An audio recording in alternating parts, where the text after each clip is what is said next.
하나님의 말씀 함께 나누겠습니다. 지난주 암송 구절 먼저 한번 같이 외우시죠. 사도행전 8장 1절 중반절, 그날 사도행전 8장 4절 찾으셔서 우리 한 목소리로 읽으시고 다음 주에 외우도록 하시죠. 자, 같이 읽겠습니다. 시작. 그 흩어진 사람들이 두루 다니며 복음의 말씀을 전할세. 아멘. 미국 역사에서 가장 존경받는 대통령 중에 한 분인 아브라함 링컨 대통령이 총에 맞고 쓰러졌을 때 누군가가 했던 말입니다. 나무의 정확한 길이는 쓰러진 후에라야 잴 수 있다. 인생의 평가는 그 인생이 다 끝난 뒤에 어떤 족적을 남겼는가, 또 어떤 열매를 남겼는가, 그것에 따라서 평가할 수 있을 것입니다. 그렇기 때문에 자기 자신은 잘 산 것 같지만 만일에 그렇게 잘 살고 나서 결과가 초라한 열매라면, 별로 열매를 맺지 못한 삶이라면 그러면 잘 못 산 것일 겁니다. 그러나 반대로 잘 못 산 것 같고 별로 화려한 인생도 아니었고 심지어 마지막 끝나는 그 마지막조차도 초라하게 그렇게 끝났다 하더라도 그가 살고 간 그 삶의 족적이 풍성한 열매를 맺는 삶이었다면 그 인생은 잘 산 인생일 겁니다. 스데반이 그런 사람 중에 한 분일 거라고 생각돼요. 성경은 스데반의 삶을 그냥 한마디로 성령 충만한 삶이었다, 그렇게 얘기를 했습니다. 성령이 충만하다는 말을 여러 방면에서 은혜와 지혜와 믿음과 능력이 충만했다, 그렇게 표현을 하죠. 막 그 인격이 성령 충만했고 또 삶에서 그가 살았던 그 삶의 사역도 성령 충만한 사역을 했기 때문일 겁니다. 삶도 성령 충만하게 살았지만 그는 최후도 영광스럽게 장렬한 순교를 통해서 끝을 맺었습니다. 겉으로 보기에는 폭도들의 돌매질에 맞아서 죽은 무참한, 아주 비참한, 보잘것없는 죽음처럼 보였어요. 그러나 스데반의 죽음은 교회 역사에 전무후무한 놀라운 전기를 마련하는 그런 삶이었습니다. 그 한 사람의 순교를 통해서 교회는 새로운 시대의 막을 열게 됐고 그 한 분 때문에 교회 역사가 새로운 단계로 헐쩍 뛰어넘는 세계의 선교의 물꼬를 트는 그런 놀라운 일을 일으키게 된 것이죠. 아무도 상상 못했고 아무도 기대하지 못했던 그런 놀라운 엄청난 일이 스데반의 삶의 죽음 뒤에 일어난 일들이었어요. 오늘 우리가 읽은 짤막한 한 절 본문 말씀은 그 스데반이 죽고 난 다음에 일어난 일을 아주 간단하지만 그리고 별로 감동적이지도 않게 느껴지지만 잘 기록하고 있습니다. 함축적으로 잘 기록하고 있어요. 그 흩어진 사람들이 두루두루 다니며 복음의 말씀을 전하더라. 짧은 한 절이지만 그리고 단순한 사실 기록이지만 이 한마디 짧은 한 절은 수백 마디 말보다 더 중요하고 많은 메시지를 담고 있습니다. 그냥 기록을, 단순하게 사건을 기록한 것뿐이에요. 그러나 이 기록 속에는 어떤 화려한 극적 장면이나 현란한 영상이 담을 수 없는 아주 묵직한 흑백 다큐멘터리의 무게를 느끼게 하는 그런 교훈이 이 안에 담겨져 있습니다. 제가 개인적으로 생각할 때는 성경의 많은 말씀들이 뭐 다 그렇게 볼 수 있지만 그 중에도 특별히 우리가 묵상하면 그 안에 나오는 그 아주 진한, 마치 정말 좋은 약을 다리면 다릴수록 그 엑기스가 잘 나오는 것 같은 그런 말씀 중에 하나가 이 말씀이에요. 생각하면 생각할수록, 살펴보면 살펴볼수록 놀라지 않을 수 없는 충격적인 모습이 이 한 절에 담겨져 있어요. 예루살렘 교회가 무서운 핍박을 받으면서 더 이상 그 안에 남아있을 수가 없어서 교회가 해산이 되고 성도들이 전부 다 분산이 돼버리고 말았어요. 지난주에 봤죠?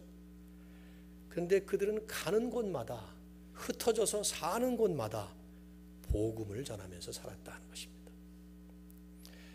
짧은 한 절이지만 오늘 이 말씀을 좀 묵상할 텐데요. 우선 여러분, 그들의 그 삶의 현장에 우리가 있다고 한번 생각을 해보시면서 우리는 2000년 뒤에 지금 이 말씀을 받고 있습니다. 사도행전은 2000년 전에 일어났던 한 역사의 한 에피소드가 아니에요. 지금도 살아 역사하시는 하나님께서 그때 역사하신 일을 기록해 줌으로 인해서 오늘도 그 하나님이 살아계시고 오늘도 그들이 전했던 예수 그리스도가 우리의 주님이시고 오늘도 여전히 변함없이 그들과 마찬가지로 하나님 앞에 헌신해야 될 우리의 삶의 사명과 과제를 말씀이 안겨주고 있는 것입니다. 그런 면에서 볼 때 이건 남의 얘기가 아니고 우리들의 얘기가 돼야 됩니다. 우선 이들은 환경이나 조건에 따라서 사는 사람들이 아니었습니다. 여러분, 지난 시간에 우리가 그 예루살렘 교회에 임했던 그 핍박 얘기를 잠깐 했습니다. 성경은 사울이 교회를 잔멸했다 이렇게 표현하고 있어요. 그 잔멸이라는 말, 교회를 잔멸했다. 영어 성경은 사울이 He destroyed the church. He began to destroy the church 이렇게 표현을 했어요. 파괴하기 시작했다 이렇게 표현했는데요. 그 단어 설명을 했죠. 마치 야생 멧돼지가 먹이를 찾아서 밭을 무섭게 뒤지고 다니면서 밭을 황폐화시켜버리는 것 같이, 혹은 무서운 맹수가 오랜만에 먹이를 잡아서 그 먹이를 먹기 위해서 잡아 찢고 흔들면서 아주 무시무시하게 잡아 죽이는 것처럼, 그렇게 그게 바로 잔멸이라는 이 단어의 그 영상화시키는 그런 말씀의 의미의 표현이에요. 사울과 공회가 교회를 그렇게 쓸어버리기 시작했어요. 닥치는 대로 교인들을 잡아서 가두고 죽이고 그런 무서운 핍박이 시작됐어요. 그래서 어느 누구도 예루살렘에 더 이상 남아있을 수가 없는, 사도 외에는 외국 말씀처럼 다 유대와 사마리아와 땅끝으로 흩어지게 됐습니다. 유대 사마리아뿐만 아니라 지금의 레바논, 시리아, 지중해 이런 데로 쫙쫙 퍼져나가게 됐어요. 거기까지 쫓아온 것이죠. 사울은 9장에 보시면은 다메섹이라고 하는 것 같이 터키까지 쫓아가서 성도들을 잡아오려고 하지 않았습니까? 신약교회 최초의 난민들이 된 것입니다. 신약교회 디아스포라 역사가 처음으로 시작되게 된 것입니다. 너무 당연한 이야기 같지만 이해를 돕기 위해 생각해 본다면 이 사람들은 살기 좋은 곳을 찾아서 이사간 것이 아니에요. 신앙 때문에 강제로 추방당한 사람들이에요. 그렇죠? 그러니까 집도 잃어버리고 재산도 잃어버리고 심지어는 가족들과도 흩어져서 이산가족이 된 사람들도 많이 있었을 거라 이 말이죠. 그런데 오늘 본문을 보면 그들은 흩어진 사람들이 두루 다니며 가는 곳마다 wherever they went, 어디를 가든지 그런 표현이에요. 복음을 전했다. 이 전했다라는 이 동사는 영어로 proclaim, 설교했다 이런 표현입니다. 제가 지금 설교하고 있죠. 여기서 이렇게 선포하고 있습니다. 복음을, 말씀을. 근데 이런 것처럼 이 사람들이 가는 곳마다 복음을 선포했다는 거예요. 물론 이 사람들이 전부가 다 선교사가 되고 뭐 전문 선교사, 전문 목회자가 되고 그런 것은 아닙니다. 자기 직업들이 다 있었어요. 심지어는 바울조차도 요즘 같은 선교사나 목사가 아닙니다. 그는 텐트 메이커예요. 직업은 장막을 만드는 사람이에요. 텐트를 만드는 사람이었다 이 말이죠. 그러면서 그는 삶 자체 전체가 복음을 전하는 일에 헌신됐기 때문에 우리는 그를 장막 짚는 사람이었다고 보지 않고 선교사나 혹은 설교자나 혹은 목회자로 그렇게 본 것일 뿐이죠. 여러분, 상상이 됩니까? 한번 생각해 보세요.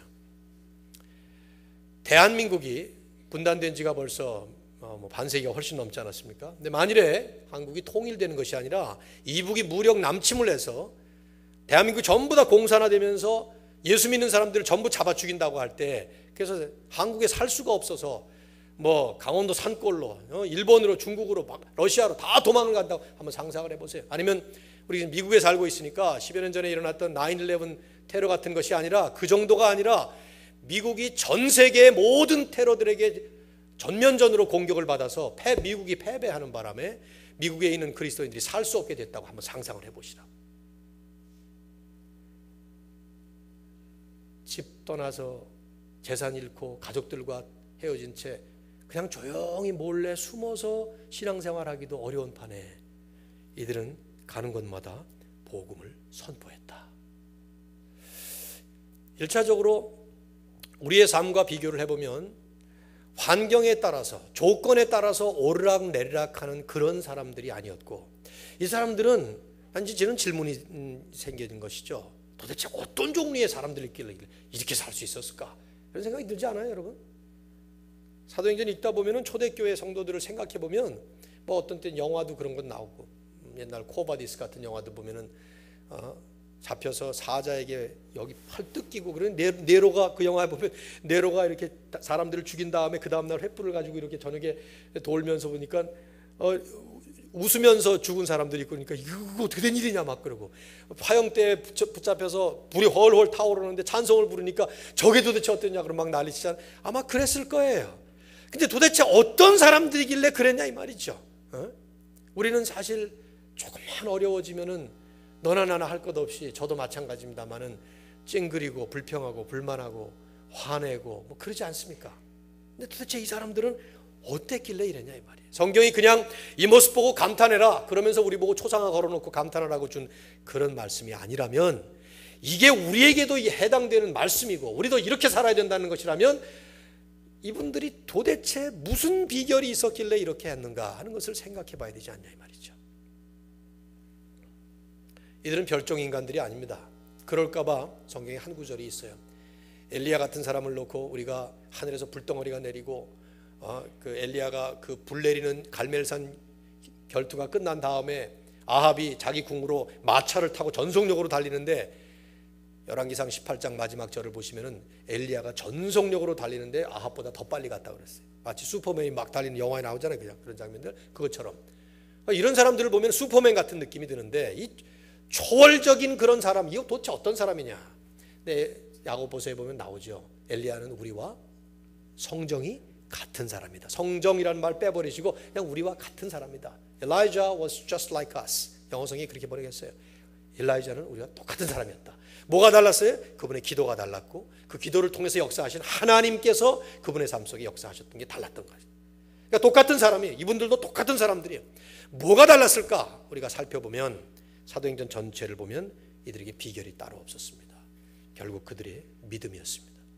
그들이 믿고 있었던 주님, 그들이 의지하고 있었던 하나님, 그 하나님께서 그들을 붙잡으시고 예수 그리스도께서 그들의 주인이 되시고, 그들은 그 주님 앞에 온전히 맡기고 충성하고 헌신하고, 그래서 주님께 전신의 모든 삶을 다 바쳐서 그 주님을 믿었던, 마음을 다하고 뜻을 다하고 힘을 다해서 혼신의 힘을 다해서 주님을 섬겼던 그 믿음이 차이가 있었다면 차이였을 거라는 거죠.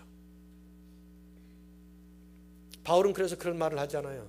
이 환경 조건과 우리의 믿음의 상관관계를 이렇게 설명하지 않습니까? 항상 기뻐하라. 빌립보 4장 4절에서. 여러분 항상 기뻐할 수 있어요?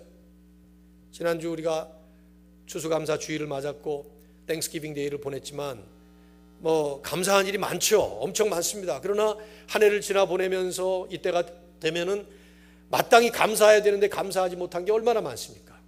그리고 어려운 일들이 얼마나 많았어요. 건강에 문제가 있었던 분들, 사업에 문제가 있었던 분들, 또 그 외에도 얼마나 많은 다양한 크고 작은 일들이 있었습니까? 그럴 때마다 항상 감사할 수 있나요? 감사할 만할 때 감사하고, 감사하지 못한 일이 있을 때는 감사하지 못하죠. 슬플 수도 있고 화날 수도 있고 짜증날 수도 있고 그러잖아요. 그런데 어때서 항상 감사하라 하는 말씀을 했습니까? 거기는 한 가지 조건이 딱 있어요. 주 안에서. 빌립보 4장 4절을 보면 주 안에서 항상 기뻐하라. 쉬지 말고 감사하라. 뭐 기도하라. 항상 감사하라. 이런 말씀이 언제나 그 안에는 조건이 그거예요. 다른 게 없어요. 주 안에서, 주님의 은혜 안에 있기 때문에, 주님의 능력 안에 있기 때문에. 그래서 바울은 빌립보 4장 13절에서 그런 말까지 했습니다. 내가 모든 것을 할 수 있느니라. 바울이 모든 것을 할 수 있다고 말했던 말의 의미는 무엇입니까? 뭐 모든 걸 다 바꾼다 그 뜻이 아닙니다. 환경이 바뀌지 않아도, 조건이 그대로 열악한 조건에 있어도 그 가운데서 자족하는 것을 할 수 있다 이 말이에요. 풍족할 때나 빈곤할 때나 배부를 때나 배고플 때나 나는 모든 환경에서, 어떠한 환경에서든지 자족하기를 배웠다. 그러면서 내가 모든 것을 할 수 있느니라. 거기도 한마디가 붙어 있죠. 내게 능력 주시는 자 안에서. 나는 못한다 이 말이에요. 나 혼자서는 불가능하다 이 말이죠. 그러나 내게 능력 주시는 그분 안에 있기 때문에, 그분의 은혜에 있기 때문에, 그분의 능력 안에 살고 있기 때문에 배부르면 배부른 대로 감사하고, 배고프면 배고픈 대로 겸손하고, 풍족할 때는 풍족할 대로 하나님께 찬양을 올리고, 또 빈곤할 때는 빈곤할 때대로 하나님의 섭리를 그 가운데서 깨달으면서 겸손하게 믿음 생활하고, 그런 전천후 신앙, 초월적인 믿음, 그것이 이분들의 믿음의 비결이었던 것이라고 우리에게 보여주고 보여주고 있습니다. 여기는 이런 말이 안 나오죠. 그러나 우리가 사도행전 전체를 보면 초대교회 성도들이 그렇게 살았던 거예요. 성령에 충만했다 하는 말 한마디로 다 표현을 하고 있습니다. 우리가 성령 충만이라는 말을 다분히 어떤 신비로운 영적 체험만을 성령 충만이라는 표현을 쓸 때가 많은데, 그것도 성령 충만이죠. 기도원에 가서 열심히 기도하다가 내 안에 뜨거운 하나님의 은혜가 있어서 성령의 충만함으로 인해서 뭐 방언도 터지고 여러 가지 은사도 받고, 그거 성령 충만이라고 볼 수 있어요. 그러나 사도행전에서 말씀을 하고 있는 성령 충만이라는 얘기는 그런 일시적이고 순간적인 하나님의 역사뿐만 아니라 지속적인 인격적인 삶 전체에서 하나님이 우리와 함께 하시고 그 하나님의 영에 사로잡힌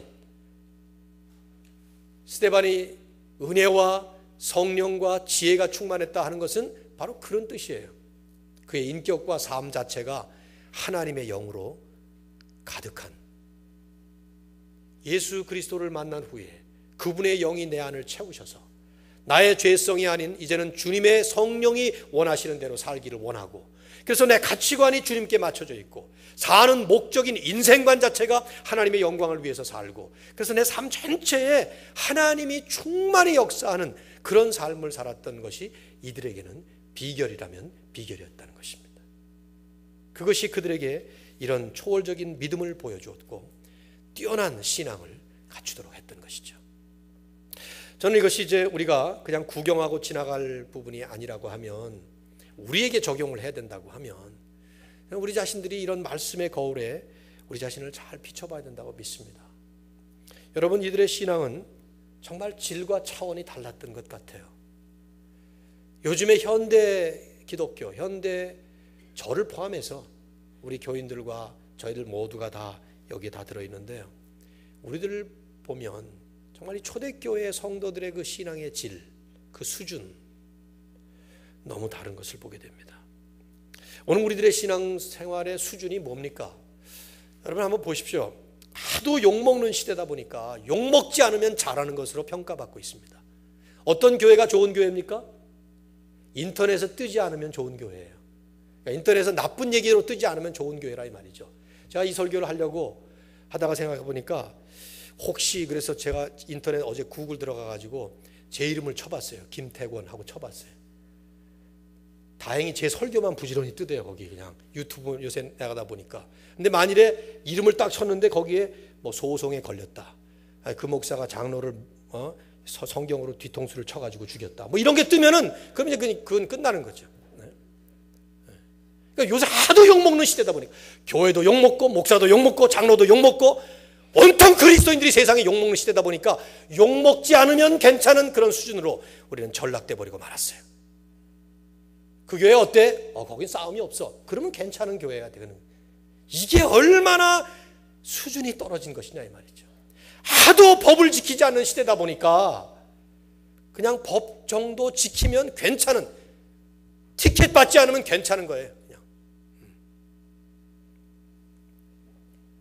이제 스피드 리밋이 60마일인데 옆에 있는 사람들이 몽땅 다 100마일로 달릴 때 내가 그 흐름의 동승에서 80마일로 달린다고 하면은 나는 아주 디센트한 드라이버죠. 그렇죠? 몽땅 100마일로 폭주하고 다니지만 나는 80마일로 가고 있으니까. 그런데 절대 기준으로 보면 나도 역시 기준을 어긴 셈이죠. 성경이 우리에게 말씀하는 기준은 하늘에 계신 너희 아버지의 온전하심과 같이 너희도 온전하라, 그렇게 말씀을 했지, 세상 사람들의 그 모양 그대로 살지는 말고 그거보다 좀 낫게 살아라, 그렇게 얘기를 하지는 않았단 말이에요. 그러니 항상 한 해가 지나가면 하나님 앞에 죄스럽고 부족함을 느끼는 이런 말씀을 보면 도대체 이분들의 신앙의 수준과 질이 어쩌면 나와 이렇게 다른가, 이런 생각을 해보게 되지 않습니까? 연말이 되면 언제나 교회에서는 헌신이 강조됩니다. 재직으로 헌신해라, 사역 헌신해라, 뭐 이런 얘기들을 막 하게 되는데, 글쎄요, 저는 아무튼 그래서 말씀을 보면서 말씀이 우리에게 주시는 교훈 따라서 헌신해야 된다고 보는데요, 전 세대를 바라볼 때, 우리 윗세대를 바라볼 때 오늘 턱없이 헌신이 부족한 시대를 우리는 맞고 있습니다. 젊은 분들에게 내가 젊었을 때는 하는 말을 제일 싫어한다는 말 압니다. 저도 어렸을 때 그런 말이 제일 듣기 싫었어요. 자기 어렸을 때 누가 봤나 뭐 이런 생각 늘 들었거든요, 저도. 근데 그런 생각을 안 해볼 수가 없는 때가 점점 된 것 같아요. 제 선배님들, 제 윗세대 은사 목사님들, 장로님들 이런 분들을 이렇게 볼 때 생각해 보면 참 정말 헌신이었다 이런 생각이 듭니다. 교회를 개척하고 한 3년이 되어서 교회가 커지고 한국에 있을 때 우리도 이제는 좀 자리를 마련해야 되는데 이게 뭐 셋집처럼 여기서 임대 2년 하다가 또 이쪽에 임대하다가 근데 몇백 명이 되면서 더 이상 어떻게 할 수가 없고 그러면서 유흥업소 촌에 러브호텔 밑에 여러 번 얘기했죠. 제가 룸사롱 위에 건물이 하나 싸게 나서 건물을 살려고 그러는데 건물값이 IMF 98년도에 툭 떨어지면서 2000년도였기 때문에 그것이 99년 말이었습니다. 이거 3분의 1 가격으로 떨어졌어요. 그래서 4층 정도를 하나 좀 샀으면 하는데 살려니까 건축 헌금이 필요하잖아요. 그래서 제가 고민을 밤잠을 자지 못하고 집에서 고민하니까 저희 어머님이 툭 던지신 말씀이 건축 헌금 작정 한번 하는데 무슨 고민을 그렇게 많이 하노? 그러시더라고요. 그래서 어머니 개척한 지 3년밖에 안 된 교회 수백 명 모여봐야 뭐합니까? 다 모래알처럼 흩어질 겁니다. 건축 헌금 소리 나오는 순간 아마 다 흩어질 겁니다. 그랬더니 그게 믿음인가? 그러시더라고요. 그러면서 옛날 얘기를 하시는데 저는 악몽이죠. 사실은 아버님 사업 실패하셔서 빚더미에 올라앉은 판인데 어머니는 교회만 가면 교회에서 건축헌금 또 작정합니다. 그럼 또 작정하시는 거예요. 아니 뭐 무슨 대책도 없이 작정을 하고 오셔요. 그리고는 어디서 빚을 얻어가지고 빚 얻어서 애 먹이기도 힘든 판에 빚 얻어서 건축헌금 내고 빚 얻어서 교회 짓는 데 하시더라고요.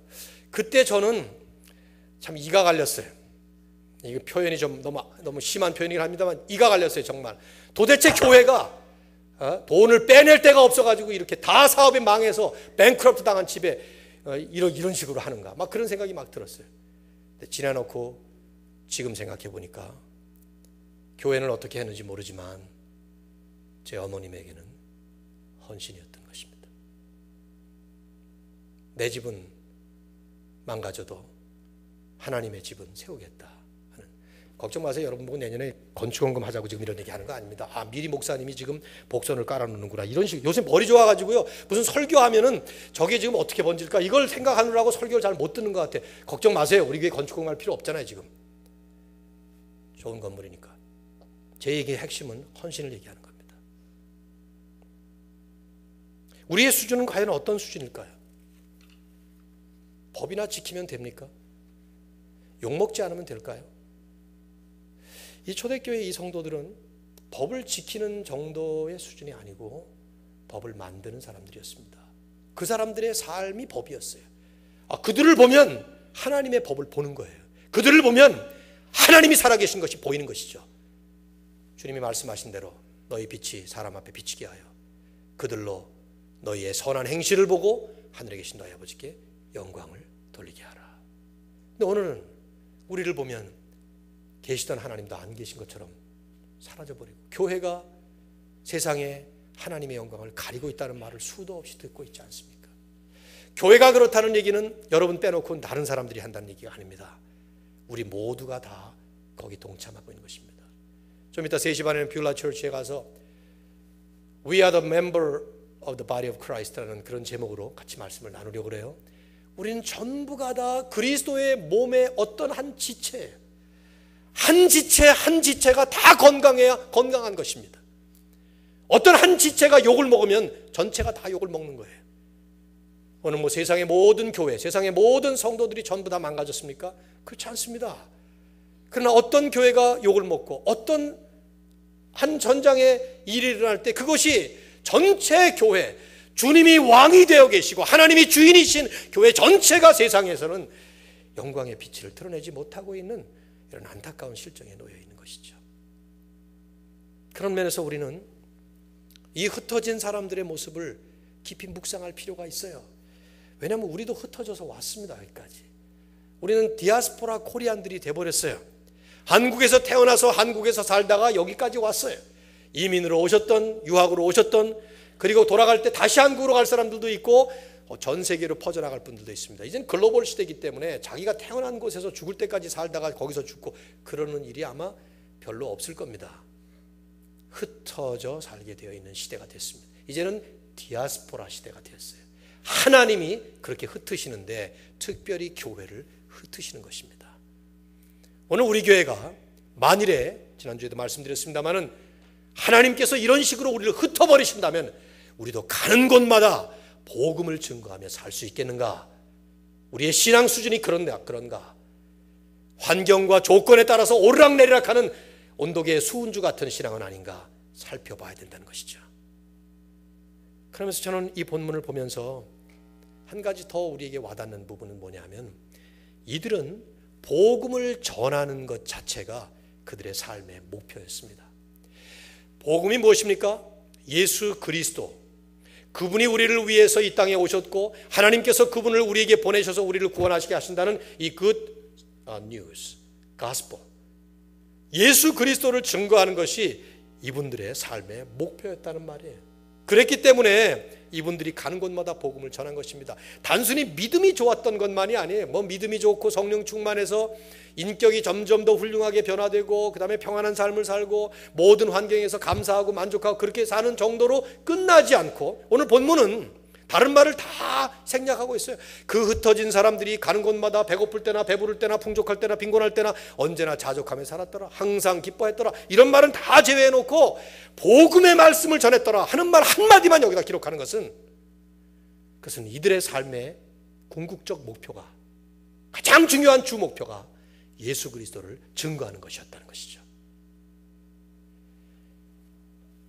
어쩌면 이것이 오늘 우리 시대에 타락한 기독교와 빗나간 복음의 메시지와 현격적으로 본질적으로 잘 다른 것일 겁니다. 오늘 기독교의 메시지라고 하는 것들이 많은 내용들이 예수 믿으면 복 받는다, 그게 내용이에요. 왜냐하면 현대인들의 가장 중요한 가치관이 어디에 있는가 하면 행복이에요. 왜 삽니까? 인생 뭐 때문에 삽니까? 왜 일합니까? 왜 직장에 갑니까? 왜 공부합니까? 질문하면은 아리스토텔레스가 말했던 것처럼 행복이 최고의 선이라고 말했으니까 인생은 행복을 추구하고 살죠. 행복하기 위해서 합니다. 근데 이게 잘못된 일이에요. 성경은 우리 인생의 목적이 행복이라고 말한 적이 없어요. 인생의 목적은 무엇입니까? 하나님을 찬양하는 것입니다. 행복은 뭡니까? 그럴 때 하나님이 저절로 우리에게 행복이라고 하는 것을 주시게 돼 있어요. 하나님이 복을 주시는 거예요. 하나님을 빼놓고 복을 얘기할 수가 없어요. 하나님 제외하고 복을 찾을 수가 없어요. 탈무드에 기록된 것처럼 아주 지혜롭게 말했죠. 행복은 마치 엉덩이에 달린 꼬리와 같다. 행복의 꼬리를 잡으려 하지 말고 바른 목표를 위해서 달려가면 행복은 저절로 따라온다. 내 뒤에 꼬리가 달렸다고 생각해 보세요. 그거 잡으려고 하면 뱅글뱅글 돌아갈 겁니다, 아마. 그렇죠? 날씬한 사람이야 금방 잡겠지만 조금만 살찌면 못 잡아요, 그거. 세상 모습을 보시란 말이죠. 잡히지 않은 그 꼬리를 잡으려고, 행복이라고 하는 것을 잡으려고, 하나님도 없는데 그 행복을 잡으려고 뱅글뱅글 돌아가면서 제자리 걸음하고 제자리에서 맴돌고 있는 그런 모습. 근데 그것을 본받아서 오늘날 교회조차도, 교인들조차도 행복하기 위해서 예수 믿고 행복하기 위해서 교회 나오고, 그런다면 성경이 얘기하는 것이 아니에요. 성경이 말씀하는 것에 정반대로 흘러간다 이 말이죠. 하나님을 영화롭게 하고 예수 그리스도를 위해서 살고 복음을 위해서 살 때 행복은 하나님이 알아서 저절로 주시는 것입니다. 한 해 동안에 경제적으로 힘들었어요. 아마 미국 경제 쉽게 좋아지지 않을걸요. 그렇지 않아요? 다들 그렇게 걱정들 하지 않습니까? 그러나 우리는 행복하게 살 수 있어요. 진정한 축복된 삶을 사는 것입니다. 왜요? 하나님을 믿고 그 하나님께서 우리에게 세상에 어떤 것도 비교할 수 없는, 이 세상 어떤 좋은 것도 배설물밖에 되지 않을 수밖에 없는 예수 그리스도를 우리에게 안겨주셨기 때문입니다. 여러분 믿습니까? 그 예수님이 여러분의 주인이시라고 고백하세요. 그렇다면 우리의 삶의 목적이, 우리의 남은 인생의 목표가 그 주님 증거하고 그 주님을 위해서 살고 주님 위해서 죽는, 살아도 죽어도 주님 때문에 살고 죽는 바울이 말씀한 말씀 아닙니까? 로마서 14장 8절, 이거 외울 만한 말씀이에요. 7절에 이렇게 말씀하죠. 우리 중에 누구도 자기를 위해서 살고 누구도 자기를 위해 죽는 자가 없나니. 그러면서 8절에 이렇게 말씀합니다. 암송할 만한 말씀이에요. 우리가 살아도 주를 위하여 살고 죽어도 주를 위하여 죽나니 그러므로 사나 죽으나 우리가 주의 것이로다. 한번 따라 보실래요, 여러분? 자꾸 유치원 아이들처럼 따라하라서 죄송합니다만은 그래도 한번 해보십시오. 유익이 될 겁니다. 우리가 살아도 주를 위하여 살고 죽어도 주를 위하여 죽나니 그러므로 사나 죽으나 우리가 주의 것이로다. 이건 바울의 고백만은 아니었습니다. 우리 그리스도인들의 고백이 되어야 될 줄로 믿습니다. 우리는 살아도 주를 위해 삽니다. 죽어도 주를 위해 죽습니다. 살든지 죽든지 아무 상관이 없습니다. 바울이 말했던 것처럼 내가 살든지 죽든지 내 몸에서 그리스도가 존귀히 되게 하려 하나니. 빌립보 1장 20절에 삶의 목적이 주님께 맞춰져 있으면 뭐 언제 주님이 빨리 불러가시면 좋죠. 전 지난주에 이런 얘기하면 또 이제 우리 할머님 권사님들한테 욕먹을 것 같은데, 지난주에 전 너무 좋았어요. 병원에 갔는데 의사가 당뇨기가 생겨서 이제 음식 조심하셔야 됩니다, 목사님. 당뇨병 걸리게 생겼습니다, 그러더라고요. 근데 제가 기분이 왜 이렇게 좋아요? 그때 안 믿으시죠? 기분 좋더라고요. 이제 주님께 갈 날이 가까웠구나. 당뇨병 걸릴 만한 물건들만 실컷 얻어먹으면 그러면 이제 곧바로 이제 주님께 가겠구나, 그런 생각이 들었어요. 나는 기뻐할 줄 알았는데 다들 제가 빨리 가버리면 새로운 목사님 오시고 여기도 훨씬 더 좋을 것 같은데, 당뇨기가 있다 그러는데 제 마음에 어떤 마음이 딱 드는가 하면 이제는 내가 이제 갈 준비 좀 하자 이런 생각이 들었어요. 물론 뭐 제가 목회할 때까지는 좀 조심해야 되겠죠. 은퇴하는 순간 여러분 보고 그렇게 하라는 얘기는 아닙니다. 제 집에서 그런 선포를 했어요. 약 일체 안 먹고 자연스럽게 주님이 불러가시는 걸 내가 받겠다고. 왜 그러냐 하면요, 저는 좀 사실은 좀 걱정이 많아요. 저희 어머님과 93세세요. 93세인데 우리 어머님 저 만날 때마다 무슨 얘기를 하시냐면, 야, 나 왜 안 죽니? 그러셔요. 이게 우리 어머님 저 만나면 하시는 얘기예요. 그래서 제가, 어머니 그 제가 어떻게 알아요? 하나님께서 장수하시게 만드셨는데. 근데 지금 현재 제 샌프란시스코에 우리 동생 바로 옆에 양로원에 계신데, 거기 계시면서 하루에 약을 7가지를 드세요. 그 약 버리시면 될 거 아니에요. 왜 안 죽니 그러지 마시고. 그랬더니 얘네들이 먹이는데 어떡하냐는 거야 이거. 양로원에 한 사람을 살리느라고 그 사람 살려서 뭐 한 달에 뭐 8,000불인가 얼마를 정부에서 받아낸답니다. 얘기를 들어보니까 모든 양로원을 다 지금 제가 욕하는 것 같지만은 그런 뜻은 아니고 그냥 핵심만 여러분이 들으시면 좋을 것 같은데, 이 한 사람을 살리는 것이 사람의 생명이 소중해서 살리면 그거 좋죠. 그러나 생각해 보십시오. 성경적으로 보면 우리는 자연스럽게 살다가 자연스럽게 하나님 부르시면 가게 되어 있습니다. 너무 젊은 분들이 젊은 나이에 벌써 치명적인 터미널 캔서에 걸린 거 참 안쓰러워요. 어떻게든지 살려서 어떻게 해서든지 살아나서 그분이 남은 인생을 하나님 앞에 참 멋지게 쓰임받기를 진짜 원합니다. 그러나 나 살 만큼 살고 나이 들 만큼 들고 하나님이 불러가시면 그걸 안 가겠다고 아웅다웅하는 것은 잘못이라고 생각해요. 연세 드신 어르신들이 많기 때문에 조심스러워서 1부 때는 이 얘기를 안 했는데 2부 때 하다 보니까 제 마음에 자꾸 얘기하는 게 좋겠다 생각이 자꾸 들어서 아까 기도하고 들어와서 지금 하는 거예요. 지금 여기 다 들어와서. 근데 여러분 생각해 보십시오. 제가 이 말씀을 우리에게 직접 적용한다고. 우리가 살아도 누굴 위해서? 주를 위해 살고, 죽어도 누굴 위해서? 주를 위해 죽어요. 사나 죽으나 우리가 다 누구의 것이에요? 주의 것이죠. 권사님들 믿습니까? 그렇죠. 그럼 하나님이 우리를 불러가시면 가면 되죠 뭐. 그렇죠? 네. 아멘 소리 죽게 하시면 이럴 때 곤란해지는데, 하나님이 그냥 이제 올라오세요 그러면 가는 게 좋죠. 네. 같이 가자고요. 그러니까 하나님이 올라가, 그럼 할 만큼 하고 살 만큼 살았으면 가는 거지. 난 어떤 때 어떤 생각이 드는가 하면, 천국을 믿는데 안 가고 싶어서, 거기는 나중에 가고 싶어서 막 안달을 하는 것 같은 그런 모습이 어떨 때 보여질 때는 이건 뭐지? 그런 생각이 좀 들어요. 그래서 집에 와서 그런 얘기를 했습니다. 야, 나 당뇨병 걸렸댄다. 축하해줘라. 그러면서 집에서, 근데 이제 음식 조심해 먹으라 그러니까 이제 제대로 잘 먹지도 못하게 생겼는데, 아무튼 은퇴하는 날까지는 조심해 먹죠. 은퇴하는 순간 이제 다 끊어버리고 가겠다는 생각을. 제가 무슨 얘기를 지금 하고 있습니까? 무슨 이야기를 하고 있습니까? 설교는 언제나 얘기했던 것처럼 멋들어진 신학적 이론을 받는 순간이 아닙니다. 2000년 전에 이 말씀을 기록한 이유는 2000년이 지난 지금 오늘 이 시간에 이 자리에 여러분과 저에게 해당되는 말씀이기 때문에 이 말씀을 보는 것입니다. 그렇다면 그 흩어진 사람들이 가는 곳마다 복음을 전할 수 있었던 비결이 무엇이냐? 환경이나 조건이 그들을 지배하지 않았다 이 말이에요.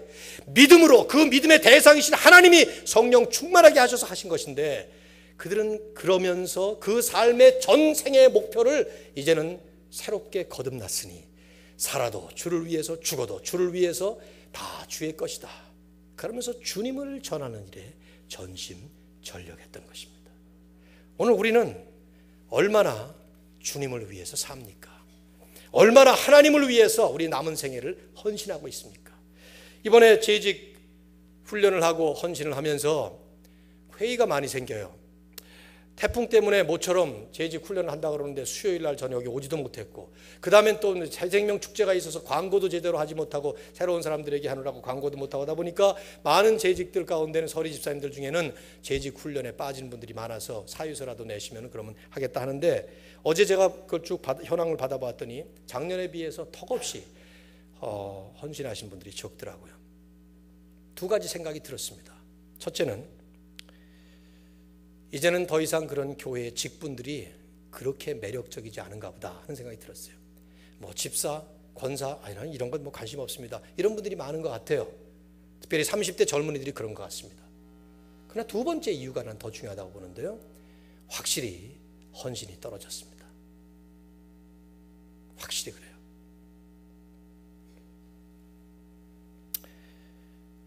저보다 연세, 나이가 아래인 분들에게 얘기하는데요. 40대, 30대들 항상 그런 얘기 많이 하잖아요. 장로님들이나 이런 분들이 우리 젊었을 때는 그런 말 많이 하는데 그 얘기 한번 하고 싶어요. 저 30대 때는 집사 때 제 아내가 세 아이들을 들쳐업고 저는 교회에서 충성스럽게 일했어요. 근데 요즘에는 보니까 아이 셋을 다 아빠들이 들쳐업고 엄마들은 옆에 그냥 가만히 계시는 모습 참 많이 보는데 이건 잘못된 일입니다. 어떤 아빠가 저보고 부탁한 적도 있어요. 목사님 그런 얘기 한번 해주십시오. 그런데 그 부탁 때문에 설교하는 게 아니고 정말 그런 것 같아요. 우리 교회에 특별히 30대 저 지금 유아방에서 예배 듣고 있는 사람들, 예배 드리고 있는 사람들 이 얘기 들어야 되는데 거기 지금 남자고 여자고 다 들어가서 하는데 애 전 먹이는 거 여자면 되고 남자들은 교회 와서 열심히 일하시는 게 좋아요. 오늘 중으로라도 사유서 다 내시고 서리 집사 임명 받으십시오. 서리 집사 임명 안 받아도 좋아요. 나름대로 주님께서 헌신하라고 하시면 여기 있는 이분들처럼 부끄럽지 않게 자랑스럽게 그리고 영광스럽게 하나님 앞에 헌신하면서 사는 삶이 마땅한 우리의 본분입니다. 난 참 이분들이 너무나 감동적이에요. 여기 이름이 한 명도 안 기록되어 있어요. 그 다음에 빌립이라는 사람의 이름이 나와요. 다음 순간에. 그러나 빌립의 이름이 나오는 것은 사마리아라는 곳이 전도되어 있기 때문에 나오는 것뿐이에요. 빌립이라는 사람의 이름을 부각시킨 게 아닙니다. 그러니까 어느 누구도 이름이 나오지 않습니다. 그 흩어진 사람들이 두루다니며 가는 곳마다 복음을 전했는데 이 탁월한 뛰어난 믿음의 삶을 살았던 사람들의 이름을 한 명도 기록하고 있지 않습니다. 왜 그랬을까요? 물론 너무 많았기 때문에 그랬을 수 있겠죠. 그러나 구약의 족보들을 보면 그 수없는 사람들의 이름을 다 기록하잖아요. 별로 중요하지도 않은 사람들. 이분들은 얼마나 중요한 사람들이었겠습니까? 초대교회의 역사를 이룬 사람들인데 근데 이름이 안 나와요. 제 판단에는 이렇습니다. 너무나 그게 당연한 일이었기 때문이에요. 임마누엘 교회 교우들이 주일날 교회에 다 나오셨다. 그래가지고 나온 사람들을 막 칭찬해 주려고 이름 다 불러. 그럴 필요가 없죠. 주일날 교회 나오는 거 너무 당연하니까. 마치 그것처럼 다니면서 복음을 전했다는 이 사실은 우리가 볼 때는 대단한 것 같지만 그 당시 초대교인들에게는 너무 당연한 일이에요. 너나 나나 다 하는 일인데 뭘 이름을 따로 기록해. 이런 식이죠. 이것이 얼마나 중요합니까? 이름 없이 빛도 없이 성경이 전혀 이름도 언급 안 하는데 이런 최선의 헌신으로 하나님 앞에 쓰임받았다는 것이 오늘 우리 시대와 너무나 다른 점 아닙니까? 우리는 조명바를 받느라고 안간 힘을 쓰는 그런 시대에 살고 있습니다. 너나 할 것 없이 유명 명사가 되고 싶어서 이게 인생의 목표인 그런 경우도 많이 봅니다. 환상이 되고 있어요. 텔레비전에 나오는 것이. 성경은 우리에게 이름 없이 빛도 없이, 그러나 하나님 앞에는, 또 하나님 역사에는 하나님이 하시는 그런 삶을 살도록. 얼른 보면 우리의 역사라는 것이 몇 사람의 신화적 존재들의 영웅담 같은 생각이 들 때가 있습니다. 착각입니다. 어떤 이름 있는 몇 사람들의 모든 것을 다 해놓은 것 같은 생각이 들 때가 있습니다. 오해입니다. 사실은 그렇지 않습니다.